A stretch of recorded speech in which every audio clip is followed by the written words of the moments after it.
இது ஃபர்ஸ்ட் மலேசியாவின் செய்திகள் உங்களுக்காக.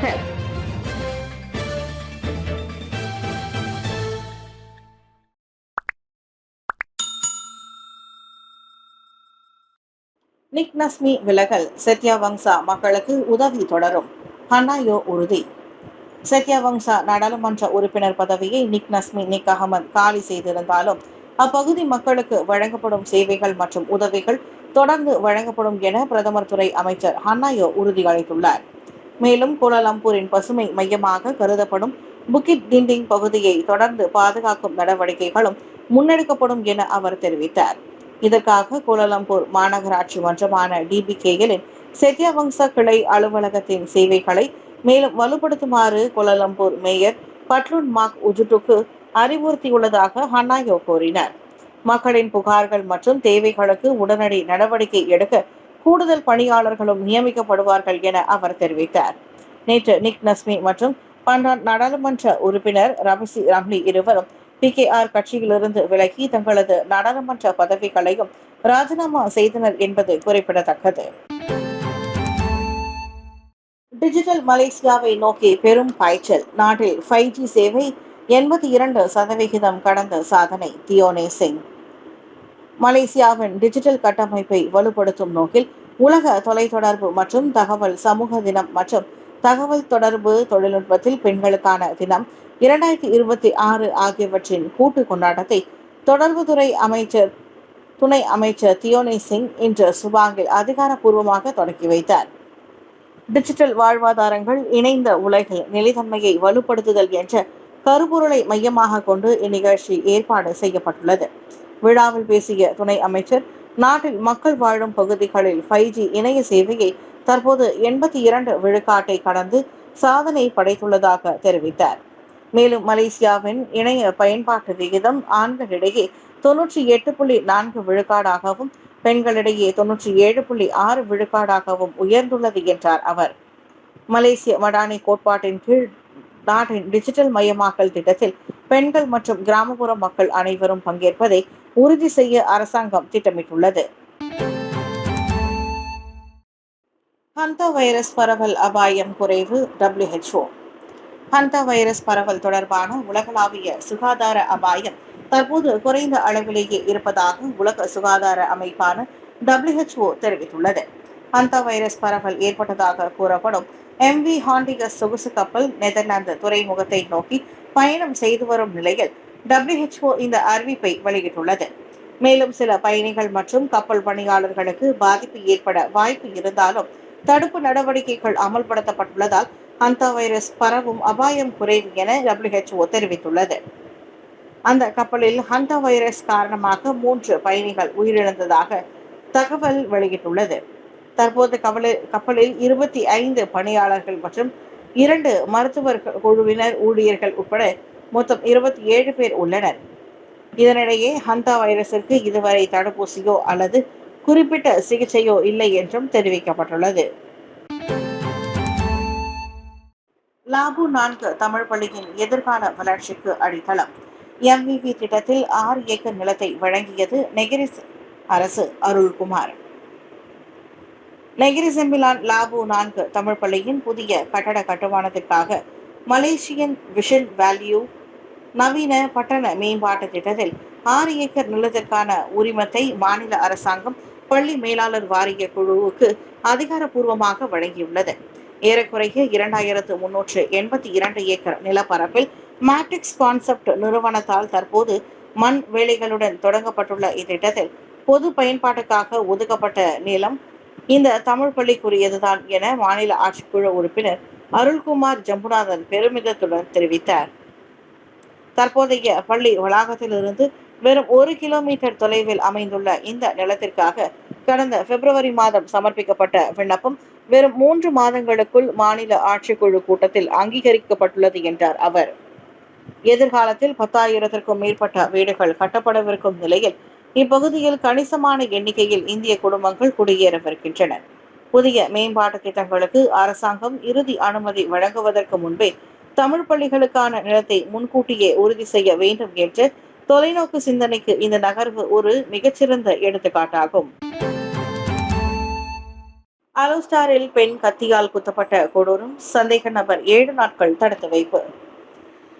கெடா அலோஸ்டாரில் பெண் ஒருவர் கொடூரமான முறையில் கத்தியால் குத்தப்பட்ட சம்பவம் தொடர்பாக 32 வயது சொத்துடைமை முகவர் ஒருவர் 7 நாட்கள் தடுத்து வைக்கப்பட்டுள்ளார்.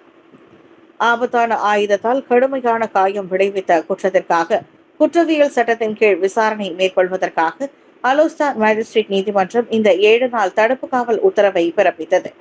அலோஸ்டார் கெபெலா பதாஸ் ஜாலான் தித்தி காஜாவில் உள்ள ஒரு உணவகம் ஒன்றில் முன்பாக இந்த சம்பவம் நிகழ்ந்துள்ளது.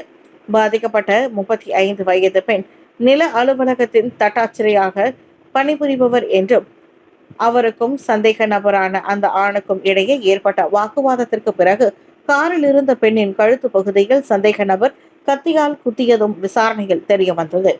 பலத்த காயமடைந்த அந்த பெண் உடனடியாக சுல்தானா பஹியா மருத்துவமனைக்கு கொண்டு செல்லப்பட்டார்.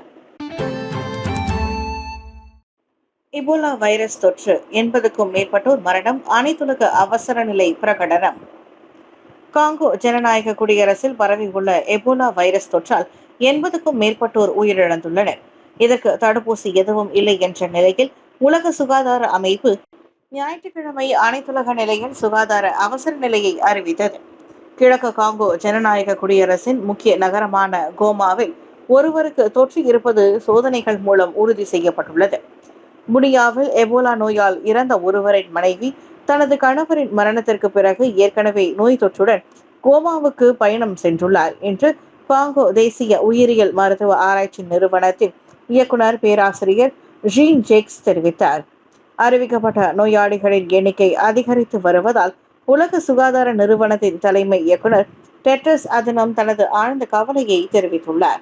இந்த தொற்று நோய்க்கு அனைத்துலக முக்கியத்துவம் வாய்ந்த ஒரு பொது சுகாதார அவசர நிலையாகும் என எக்ஸ் தளத்தில் அவர் பதிவிட்டார்.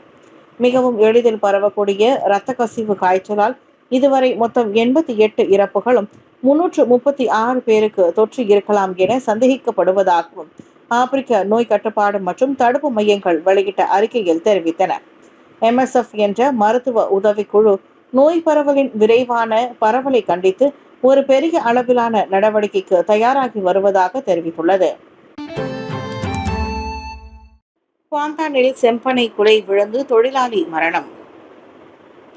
செம்பனை மரத்திலிருந்து செம்பனை குலையை தொழிலாளி ஒருவர் வெட்டிய போது அந்த குலை தவறுதலாக அவரது தலையில் விழுந்ததில் மரணமடைந்தார். குவாந்தான் பெல்டா புகிட்கோ அருகே நிகழ்ந்த இந்த துயர சம்பவத்தில் 50 வயதான தொழிலாளி இறந்தார்.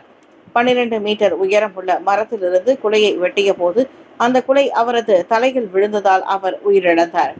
செம்பனை தோட்ட தொழிலாளர்கள் பொதுவாக உயரமான மரங்களிலிருந்து பழுத்த ஆரஞ்சு நிற பழ செம்பனை குலைகளை வெட்டுவதற்கு கூர்மையான கத்திகள் பொருத்தப்பட்ட நீண்ட கம்புகளை பயன்படுத்துகின்றனர்.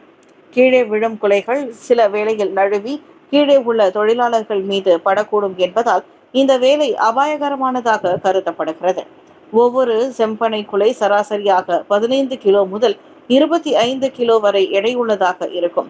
சில குலைகள் இன்னும் கூடுதல் எடையை கொண்டதாக இருக்கும் சாத்தியமும் உள்ளது. மே 16ஆம் தேதி அன்று மாலை 5:45 மணிக்கு உரிமையாளரிடம் இருந்து இந்த சம்பவம் குறித்த தகவல் கிடைத்ததாக குவாந்தான் போலீஸ் தலைவர் உதவி ஆணையர் அஷாரி அபுசமா தெரிவித்தார். மது போதையுடன் வாகனம் ஓட்டியதில் மோட்டார் சைக்கிள் ஓட்டி காயம், ஆடவன் மீது குற்றச்சாட்டு.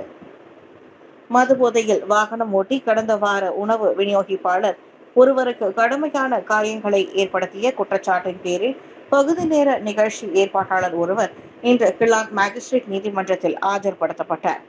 மேஜிஸ்ட்ரேட் ஏ கார்த்தியாயினி முன்னிலையில் குற்றச்சாட்டு வாசிக்கப்பட்ட பிறகு குற்றம் சாட்டப்பட்ட 35 வயது லோகின் பெங் அதனை மறுத்தார். கடந்த புதன்கிழமை அதிகாலை மணி 1:25 மணி அளவில் கிளான் பெர்சிகாரான கோத்தாவில் 27 வயதான சுல்கஃபெட் ஜமீர் அமிருல் நிஜாம் என்ற மோட்டார் சைக்கிள் ஓட்டுநர் கடுமையான காயங்களுக்கு ஏற்படுத்தியதாக லோகின் மீது குற்றம் சாட்டப்பட்டது. நிர்ணயிக்கப்பட்ட அளவை விட கூடுதலாக மதுபானம் அருந்தி இருப்பது அவரது ரத்தத்தில் கண்டுபிடிக்கப்பட்டதை தொடர்ந்து இந்த குற்றச்சாட்டு கொண்டு வரப்பட்டது. 1987ஆம் ஆண்டு சாலை போக்குவரத்து சட்டத்தின் பிரிவு 44(1)A-வின் கீழ் லோகின் மீது இந்த குற்றச்சாட்டு சுமத்தப்பட்டது. தாய்லாந்தில் அதிரடி வேட்டை. 440 கிலோ ஷாபு போதைப் பொருட்களுடன் 5 மலேசியர்கள் பிடிக்கப்பட்டனர். தாய்லாந்து நகோன் பத்தோ பகுதியில் நடத்தப்பட்ட அதிரடி சோதனையில் சுமார் 440 கிலோகிராம் எடையுள்ள ஷாபு போதைப் பொருளை கடத்த முயன்ற 5 மலேசியர்களை அந்நாட்டு போலீசார் கைது செய்துள்ளனர். அவர்கள் முறையே 4 ஆண்களும் ஒரு பெண்ணும் ஆவர். ரகசிய தகவலின் பேரில் போதைப்பொருள் தடுப்பு பிரிவினர் நடத்திய தீவிர கண்காணிப்பின் மூலம் சந்தேகத்திற்குரிய வகையில் பயணித்த 2 வாகனங்களை மறித்து சோதனை செய்தபோது இந்த பெருமளவிலான போதைப்பொருள் கண்டுபிடிக்கப்பட்டது. பறிமுதல் செய்யப்பட்ட இந்த போதைப் பொருளின் மதிப்பு 20 மில்லியன் ரிங்கிட் ஆகும் என மதிப்பிடப்பட்டுள்ளது. இந்த போதைப் பொருள் கும்பல் மலேசியாவை மையமாக கொண்டு இயங்கி வந்ததாகவும், தாய்லாந்து வழியாக போதைப் பொருளை கடத்தி அனைத்துலக சந்தைக்கு கொண்டு செல்ல திட்டமிட்டிருந்ததும் விசாரணையில் தெரிய வந்துள்ளது. கைது செய்யப்பட்ட 5 மலேசியர்களிடமும் தாய்லாந்து போதைப்பொருள் சட்டத்தின் கீழ் கடுமையான விசாரணைகள் முடுக்கிவிடப்பட்டுள்ளன. தாய்லாந்துக்கு கடத்தப்பட்ட வாகனங்களும் பறிமுதல் செய்யப்பட்டுள்ள நிலையில் இந்த அனைத்துலக போதைப்பொருள் கட்டமைப்பின் பின்னணி குறித்து இரு நாட்டு அதிகாரிகளும் இணைந்து தீவிர விசாரணை மேற்கொண்டு வருகின்றனர். தென் சீனாவில் 5.2 ரிக்டர் அளவில் நிலநடுக்கம், 3 காணவில்லை. தென் சீனாவில் குவாச்சி ஜுவாங் தன்னாட்சி பிரதேசத்தில் லியூஷோ நகரில் திங்கட்கிழமை நள்ளிரவில் ரிக்டர் கருவியில் 5.2 அளவில் பதிவான நிலநடுக்கம் ஏற்பட்டது. இந்த பேரிடரில் 3 காணாமல் போனதாகவும் மேலும் 4 பேர் மருத்துவமனையில் அனுமதிக்கப்பட்டுள்ளதாகவும் உள்ளூர் அதிகாரிகள் தெரிவித்தனர். இந்த நிலநடுக்கத்தின் மையப்புள்ளி லியுனான் மாவட்டத்தில் அதிகாலை மணி 12:21க்கு 8 கிலோமீட்டர் ஆழத்தில் கண்டறியப்பட்டதாக சீன நிலநடுக்க தகவல் மையம் தெரிவித்தது. அவசர கால அதிகாரிகள், தீயணைப்பு வீரர்கள் மற்றும் போலீஸ் துறையை சேர்ந்தவர்கள் தேடும் மற்றும் மீட்பு நடவடிக்கையை மேற்கொண்டு வருகின்றனர். நிலநடுக்க நிவாரண பணிகளுக்கு ஆதரவளிப்பதாக பாதிக்கப்பட்ட பகுதிகளுக்கு பணிக்குழு அனுப்பப்பட்டுள்ளது. உயிரிழப்புகள் மற்றும் சேதங்களின் எண்ணிக்கையை கூடிய விரைவில் உறுதிப்படுத்தவும், தேடுதல் மற்றும் மீட்பு நடவடிக்கைகளை ஒருங்கிணைக்கவும், பாதிக்கப்பட்ட மக்களை வெளியேற்றவும் மொத்தம் 51 தீயணைப்பு மற்றும் மீட்பு வாகனங்களும் 315 பணியாளர்களும் அனுப்பப்பட்டனர்.